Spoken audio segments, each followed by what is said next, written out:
Boris Kester is an author, fearless adventurer, polyglot, avid sportsman, programmer, and political scientist. He is one of about 250 people worldwide who have traveled to every country in the world. And in today's episode, we talk about his book, The Road to Cullaville.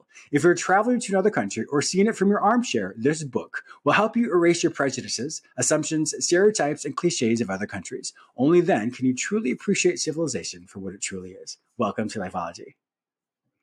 Thank you, James, and big honor to be on your show today. I appreciate that. For where are you calling in from today? I'm currently in Tel Aviv in Israel.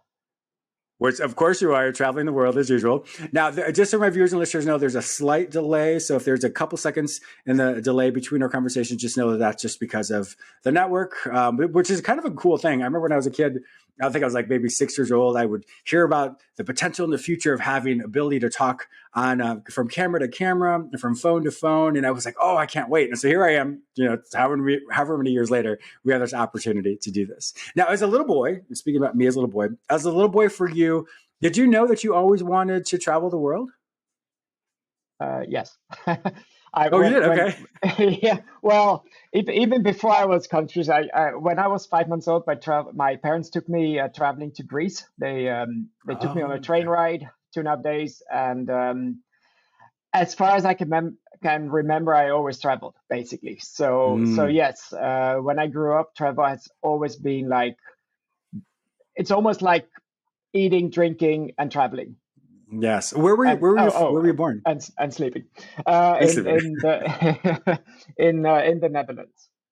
Oh, wonderful. Okay. Well, I remember, so I used to live in Spain, and one thing I really was interested to me so let me back up. So I was born in the States, raised in Canada. So I had this perception of Western culture, of what it looked like for me. And then when I moved to Spain, I remember for university, I remember hearing about people talking about, their country. It was the best country in the world. And it really shocked me. And I'm embarrassed to say it because, in America, we think, oh, America is the best country. But to hear people in Spain, and I was able to travel to all these other countries, but to hear them talk about their pride in their country, I was like, wait a minute, but America is the best country. And it really blew my mind. And I was in that moment, I was like, oh my gosh, James, how embarrassing is it to realize or think that only your country is the best country, that you're the only one who thinks that your country is the best. And it really opened my mind up to so many different concepts. And I just remember just sat there and I just listened and was aware of all the different aspects of all the countries I went to. And I know we'll get to that. I mean, you're the expert here, but it was neat for me to get this pitch from you from C.S. Lewis.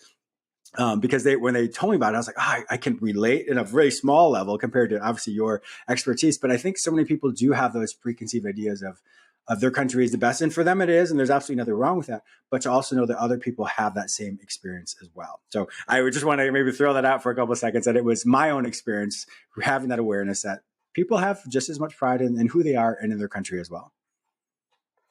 Well, it's true. Most people are proud of the country, and rightly so. And it's as a traveler, it's fantastic to travel, and to obviously as a traveler, you're the outsider, you're the foreigner. So you're trying to like grasp a country, and so you talk to people, and very often people talk with pride about their own country and what it has to offer, and in terms of sights and cuisine and what have you.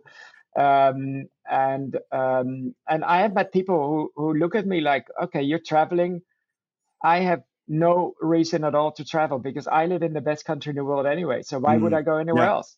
That's a really good point. I do remember, but I do want to say this though. I remember there were a lot of people who had. I was able to travel all throughout Europe as well, but they had different perception of what American or Canadian is, and so for us, they would put ketchup on everything. Like I would go, here, do you want some ketchup?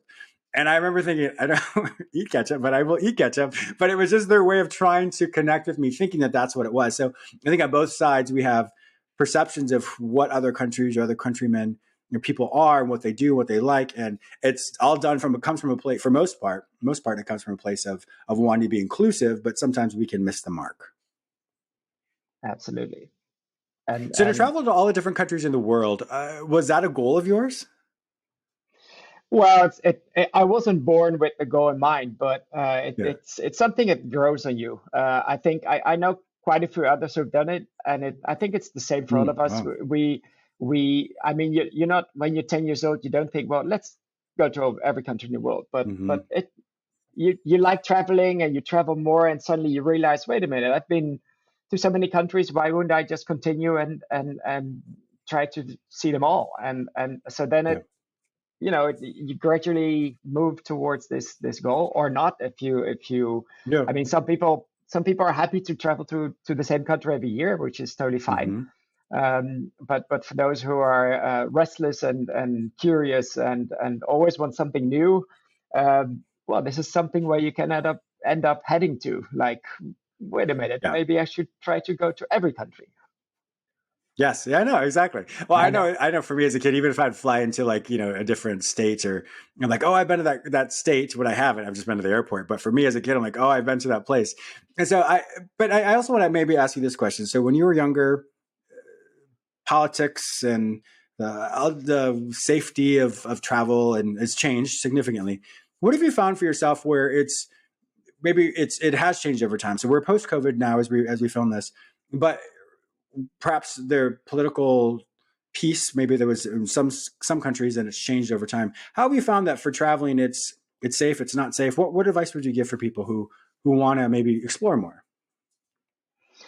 Well, safety obviously is a concern, and a very valid one. And this is again a reason why it can grow in you, because um, you don't start traveling to Iraq or Afghanistan. That's not probably not your first country to head for. So Probably not. so you probably go, like, if you're from the US, you would maybe go to Canada, Mexico, neighboring Mm, countries, and then it's, oh, that's fantastic, and then maybe you move a little bit further away, and the further away the country is, probably the more hesitant you might become, because, like, well, they mhm, speak a different language, and it's a different climate, and I don't know the people, and they have these strange things they do, or I don't know. So and then you start looking into a political situation. Obviously, yes. countries can be at war. Countries can have natural disasters. Anything can be happening. And obviously, I've been to countries where the situation was not stable, and where the travel advice was not to go there. So Mhm, um, and gradually traveling to those places, I found out that the picture that we see in the media, where you get the impression that, like, you arrive in a country and bullets fly through the air constantly. This is not true. I mean, you mm, arrive, and actually people live their lives, and yeah. and surprisingly so.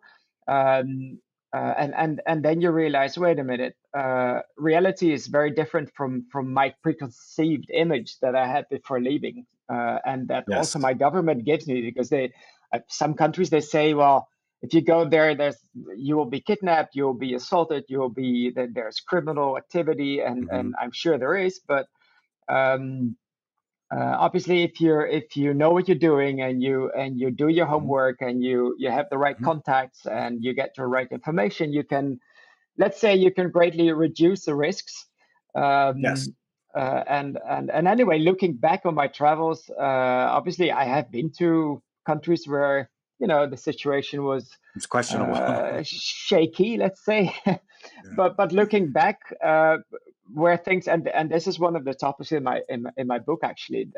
Looking back, things went wrong in unexpected places, in unexpected moments. So actually, I did travel to Afghanistan. I traveled to Somalia and other places, and nothing wrong happened. I mean, actually, on the contrary, people welcomed me, and because the downside for them is that, because they are in the situation they're in, they don't see visitors. So when they see a visitor, Mm, they're super happy to see a foreigner, mm. and to show them, to That's show interesting. us to show us their reality, and to, you get a better understanding of what it is like to live in such a situation. And for me, I greatly admire people who, and I feel bad for people who live. Like, when I was in Afghanistan, my last time was in 2017, and I realized, when I saw people in the street, like, there's generations which have not lived without war. They only know Mm, wow. this. You know what I mean? So so Hmm. so Sure. um, so you get a better understanding, and you see that they're still smiling, they're welcoming you, they're inviting you for coffee or tea, and Yeah. they're trying to talk to you. And as far as language barriers allow, but gradually you realize that these people are really against all odds. They're still living their lives, and they don't live in bomb shelters Mm, or in their houses. They go to school, they go to the market, they go to anywhere else. Um, yeah. I think it's so really, so it's a good lesson for us as well. I think, sorry to cut you off, but a good lesson for us as well is when life gets overwhelming for us, it's really good perspective. Not that people's lives are harder or worse. It's just how we perceive things. But to realize, yes, there are people, like you said, who have had generations of always living in wartime, and other people who don't have that. So it's good to be aware that sometimes our life is difficult, and difficult for us. We never minimize that, but also other people have a different struggle as well. So it gives us really good perspective to realize what we can focus on that's going really well in our life, as opposed to things that are not going well in our life. I want to transition into your book. Oops, I'm going to cut this out. I want to transition into your book, The Long Road to Cullaville, Stories from My Travels to Every Country in the World. Tell me more about that. about the book. Mm-hmm. Well, yes. So when I was young, my dream was to become a writer, and then I did a different career. But when I visited my last country, I suddenly realized I have because I traveled it took me a long time to travel to all those countries, basically a lifetime Mm, until that moment. So you can imagine I have lived so many adventures, met so many amazing people, seen so many things, and I yeah. realized that it would be a shame if I wouldn't share this with people. And the best way to share it is to write about it. I think I also have a website. I share my pictures, Oh, which okay. is an easier way to share travels and to Sure. make it visual. But the real adventures, you cannot capture them in the pictures. Yes. So then I dedicated a couple of years to writing and thinking and writing and thinking, and I started in 2017, but I really finished in 2022. So it was Wow. a pretty long process, Yes. but I loved it. It's writing is absolutely not easy, but it's very No, I'm it's right into no, it. it's very rewarding, and it's a very it's a pretty big challenge to express yourself and to convey what you want to Mm. say and find the right words to say to get your message through. So I'm already Well, working on my also second English. book, but sorry. Oh, you are okay. Yeah, I was Yes. gonna say, especially I'm sure it's difficult to do if English isn't your first language. So I'm sure that it can be difficult. I'm assuming it's not your first language, but it can be No. very difficult to have to convey something and then translate it into something else. But that is fantastic. Now, is it specifically like if I were to pick this up, The Road to Cullaville, is that something that I would be able to like learn about the country, or is it stories? Is it what kind of book is it? Like a memoir type of thing? For how would you describe it? It's definitely a memoir. And I decided to there's 193 countries in the world, and I quickly realized that writing about all of them would not be possible because if you only do one page per country, it's already a book. So and Exactly. it would be a pretty shallow book. So I Mhm. decided to concentrate on a few like memorable experiences, the stories that I tell my friends when we have a party, and Mm. so I concentrated on 16 stories from around 16 countries, um, Okay, that's great. which allowed me to delve more into not just the story but also the country itself. It's not just what happens to me and what happens around me, but it also gives you a little bit of insight into the history, the political situation, Mm. the background of a country. So it gives you and it's not a travel guide. It doesn't say, well, Okay. when you're in country A, go to temple B, and when you're in Sure. country, no, it doesn't. I mean, Yeah. It's not like obviously, a I talk Lonely about Planet book. no. I mean, there's plenty of travel guides around, but Sure. I of course, I do mention places I go to. Hmm. So it can certainly be used as a travel inspiration for like practical information, but hopefully it would be more inspirational for people to overcome their fear and to realize like, wait a minute, you can actually travel to those places that you normally only hear about, but that seem very remote and inaccessible, and that might be surprisingly different from what you expect them to be. Mm. Wow. I think that's exciting because, sometimes many people won't have an opportunity to travel or never travel outside of their own country. And so books like this, I think, are really important because it does give people the opportunity to explore, to dream, to think about different aspects, and just like me, to maybe challenge some unknown prejudices or even just stereotypes, about different countries, which I think is great. As I said, it was very humbling for me my mind exploded. Like, wow, there are so many other people out there in the world who have just as much pride in with their country as well. Yeah. So Cullaville, what is that? Where is this place? This Cullaville place? A good question, James. So when I was planning ahead, when I already decided, okay, I'm going to visit every country in the world, at least I'm going to try Hmm. it. Um, I was thinking ahead at a certain moment, and I was thinking like maybe I should decide which country should be my last country. Okay, And yeah, because I realized that's a that good thought. when I reach my last country, this will basically mean that I accomplished a life goal. So I need to it needs to be a special moment that I can cherish and celebrate.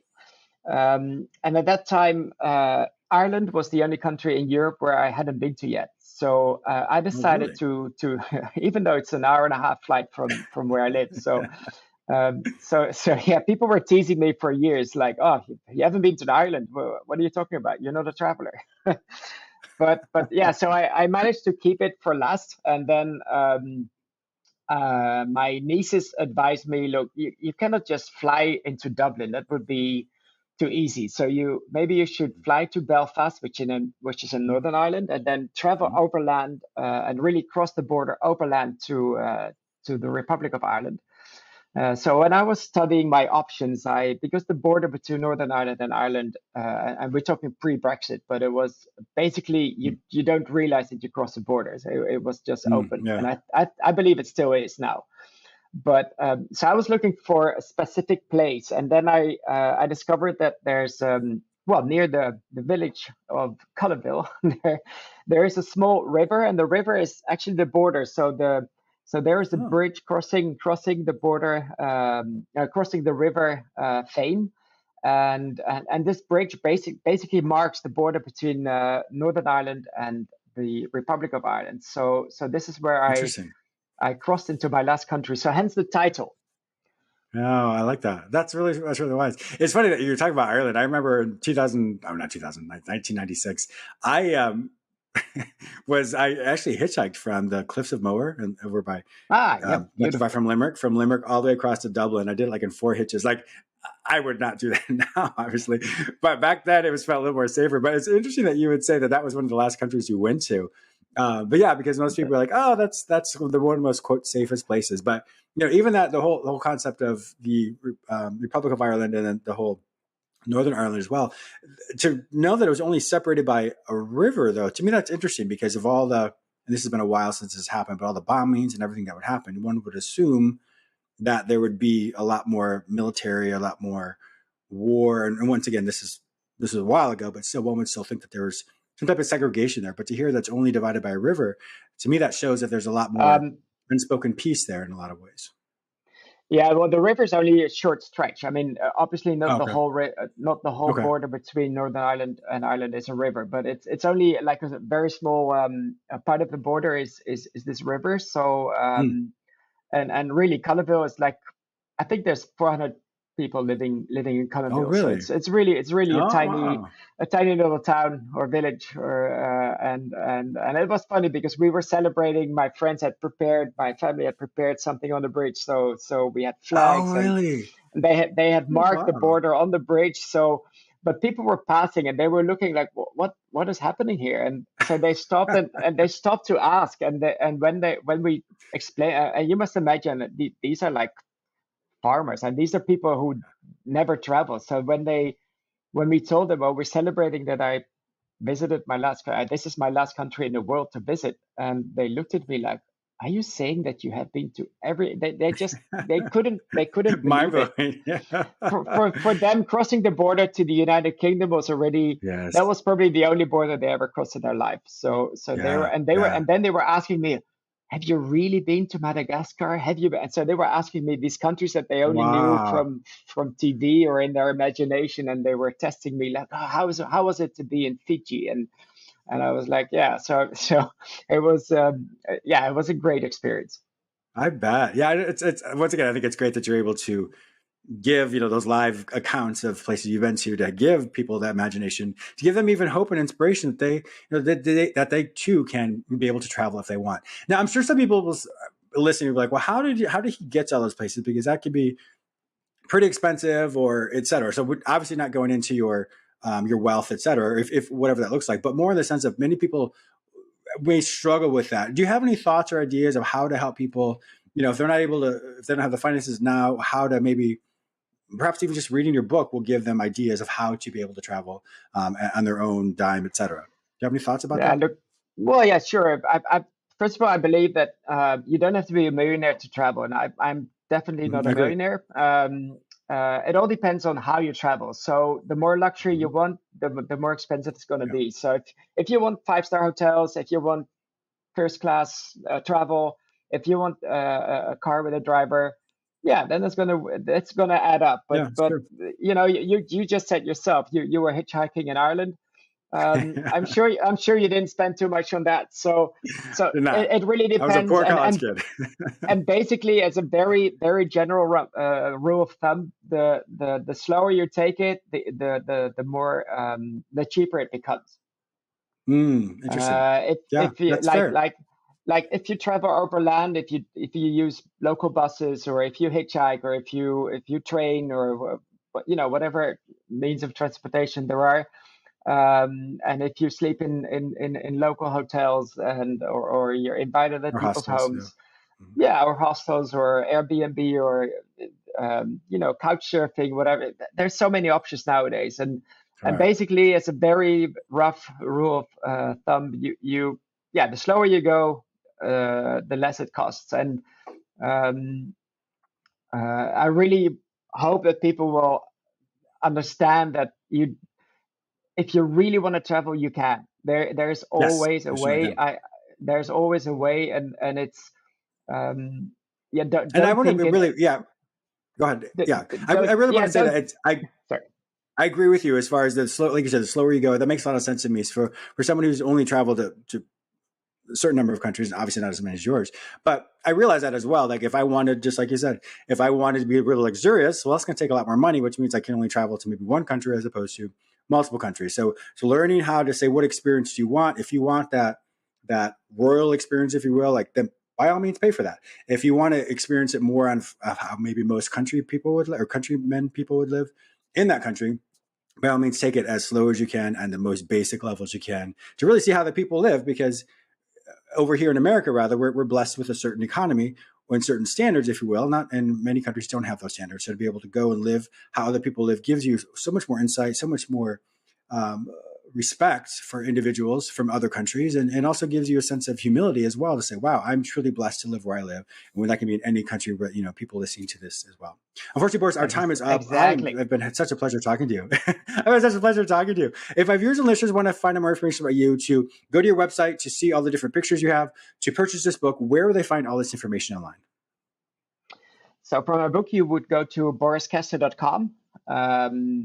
And you can order the book there. You can order it at Amazon, Barnes and Nobles, and all the main outlets. For the pictures, you could go to traveladventures.org. And both sites are linked. So if you go to one, you'll find the other as well. Okay, perfect. My viewers and listeners And also know that if I can't find this information any other place, simply go to the show notes at jamesmiller@lifeology.com and link with Boris Kester and all of his websites, as well as the link to his book. But Boris, thank you so much. I really appreciate your time. It was a lot of fun talking to you today. thanks for having me, James. And well, looking forward to a next chat. Exactly. All right.